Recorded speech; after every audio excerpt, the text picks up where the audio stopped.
Skuad Persija Jakarta mendapatkan masalah yang terbilang sebagai kabar kurang baik jelang pertemuan dengan PSM Makassar di pekan ke-20 Liga 1 2022-2023. Diketahui pertemuan Persija Jakarta versus PSM Makassar bakal tersaji pada pekan ke-20 Liga 1 2022-2023 di Stadion Patriot Bekasi Rabu 25 Januari 2023 pukul 16.30 waktu Indonesia Tengah.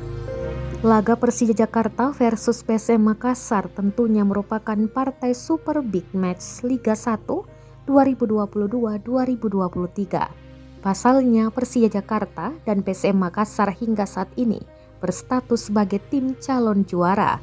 Skuad PSM Makassar hingga pekan ke-19 memuncaki klasemen Liga 1 2022-2023 dengan 38 poin. Sedangkan Persija Jakarta bertengger di posisi keempat dengan 35 poin. Hanya saja jelang bentrok dengan PSM Makassar, skuad Macan Kemayoran julukan Persija Jakarta menerima kabar kurang baik. Dikabarkan Persija Jakarta ditinggalkan salah satu sponsornya. Dilansir dari laman resmi Persija Jakarta, Senin 23 Januari 2023, Persija Jakarta dan salah satu sponsornya, KSG Indonesia, sepakat untuk tidak melanjutkan kerjasama.